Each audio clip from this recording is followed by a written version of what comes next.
Hi guys, welcome to a brand new session of current affairs. आज की तारीख है 10 दिसंबर 2021। हमारे दो चैनल्स हैं, पिनेकुलर फ्रंटियर आईएएस, और अगर अभी तक आपने इन चैनल्स को सब्सक्राइब नहीं किया है तो सब्सक्राइब करना बिल्कुल ना भूलिएगा। साथ ही साथ इस बेल आइकन को जरूर प्रेस करना है ताकि हमारी आने वाली हर वीडियो की नोटिफिकेशन आपको मिल सके। हमारी दो वेबसाइट्स हैं, sscjelpnekal.com और baljeetdhaka.com। इन दोनों को विजिट करना बिल्कुल ना भूलिएगा। और ये सेशन दोनों चैनल्स पर सुबह 4 बजे अवेलेबल हो जाता है। साथ ही साथ for daily videos, PDF and monthly magazine आप हमारे टेलीग्राम हैंडल्स फ्रंटियर आईएएस और sscjelpnekal ऑनलाइन को ज्वाइन जरूर करें। स्टार्ट करेंगे प्रीवियस क्विज के साथ। मैंने आपसे पहला क्वेश्चन पूछा था कि वर्ष 2021 के WTA player of the year के रूप में किसे नामित किया गया है, तो सही जवाब था एशले बार्टी। और दूसरा क्वेश्चन पूछा था कि अंतरराष्ट्रीय भ्रष्टाचार विरोधी दिवस कब मनाया जाता है, तो सही जवाब था 9 दिसंबर।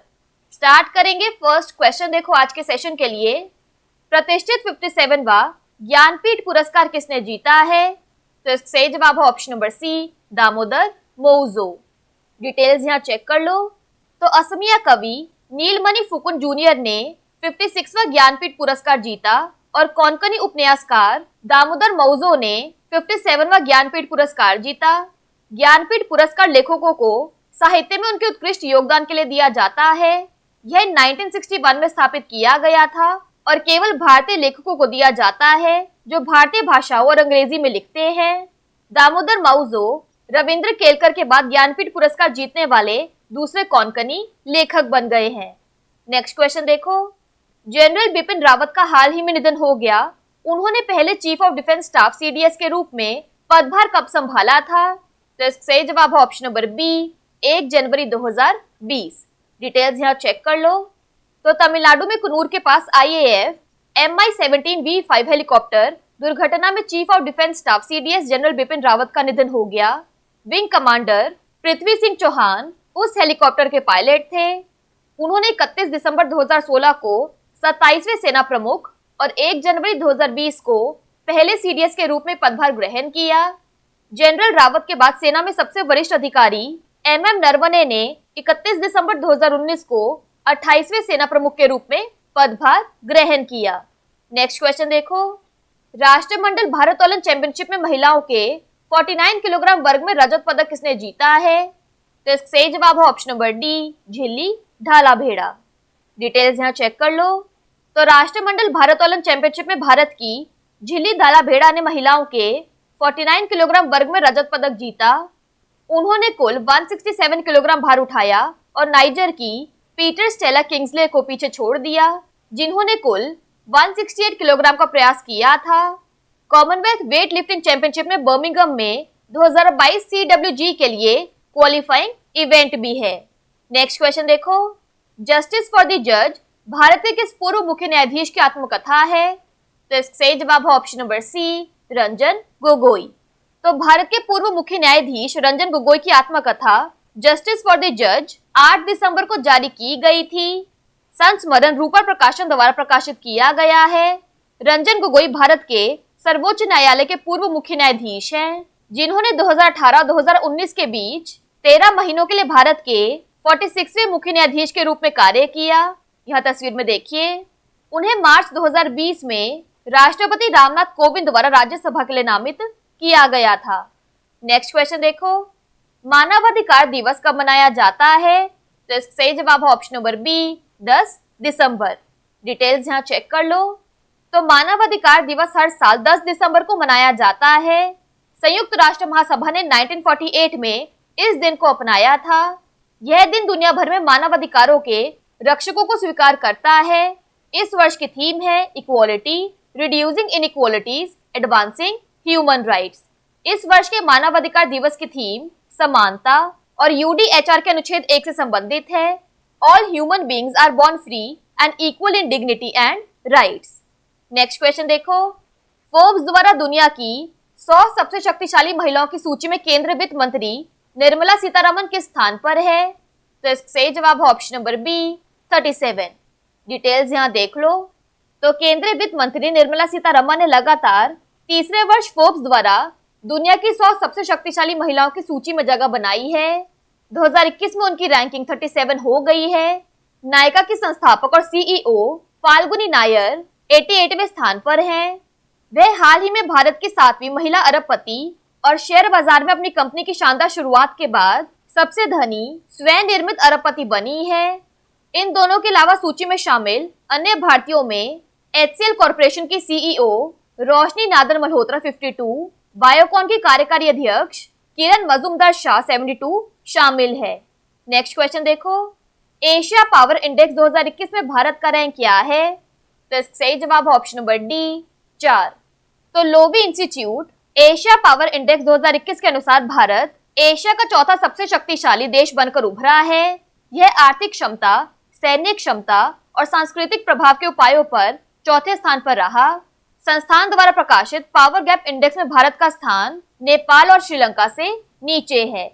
यहाँ पर एक्स्ट्रा इन्फॉर्मेशन की बात करें तो विश्व असमानता रिपोर्ट 2022 के अनुसार भारत दुनिया के सबसे असमान देशों में से एक है, जहां बढ़ती गरीबी और एक समृद्ध अभिजात वर्ग है।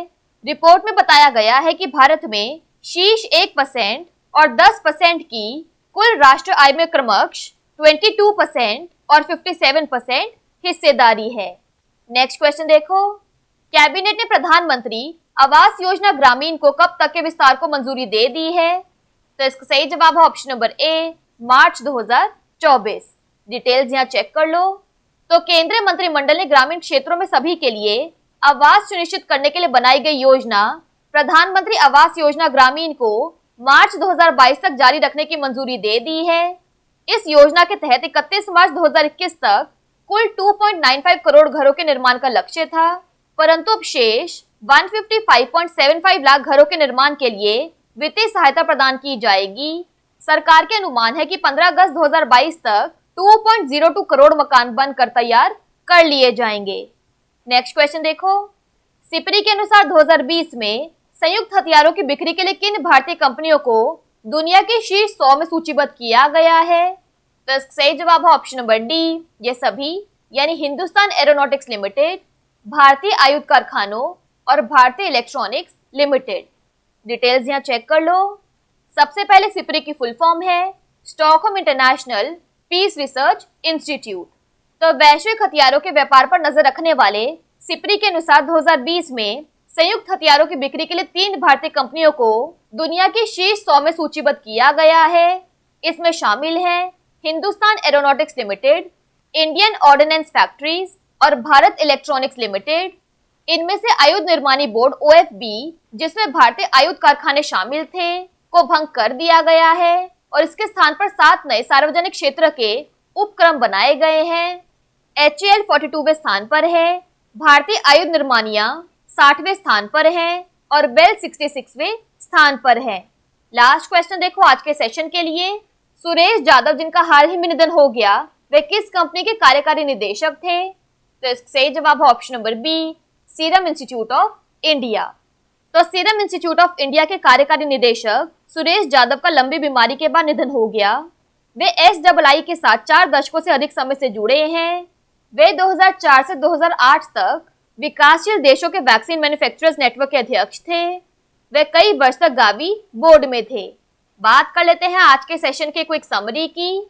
तो 57th ज्ञानपीठ अवार्ड दामोदर माउजो ने जीता है। First CDS general Bipin Rawat का हाल ही में निधन हो गया। उन्होंने 1 जनवरी 2020 को पद संभाला था। कॉमनवेल्थ वेट लिफ्टिंग चैंपियनशिप में विमेन 49 किलोग्राम कैटेगरी में सिल्वर हासिल किया है झिली दाला बेड़ा ने। जस्टिस फॉर द जज जस्टिस रंजन गोगोई की ऑटोबायोग्राफी है। ह्यूमन राइट्स डे 10 दिसंबर को मनाया जाता है। Forbes world 100 most powerful women में निर्मला सीतारमन का स्थान है 37th। एशिया पावर इंडेक्स 2021 में इंडिया का रैंक है 4th। प्रधानमंत्री आवास योजना ग्रामीण को मार्च 2024 तक बढ़ा दिया है। 2020 में कंबाइंड आर्म्स सेल्स के अनुसार Indian companies Hindustan aeronautics limited, Indian ordinance factories और भारत इलेक्ट्रॉनिक्स लिमिटेड को वर्ल्ड टॉप 100 में शामिल किया गया है। और सीरम इंस्टीट्यूट ऑफ इंडिया के एग्जीक्यूटिव डायरेक्टर सुरेश यादव का हाल ही में निधन हो गया। बात कर लेते हैं आज के सेशन के क्विज फॉर द डे की। आपका पहला क्वेश्चन है, जस्टिस फॉर द जज भारत के किस पूर्व मुख्य न्यायाधीश की आत्मकथा है? और आपका दूसरा क्वेश्चन है, प्रतिष्ठित 57वां ज्ञानपीठ पुरस्कार किसने जीता है?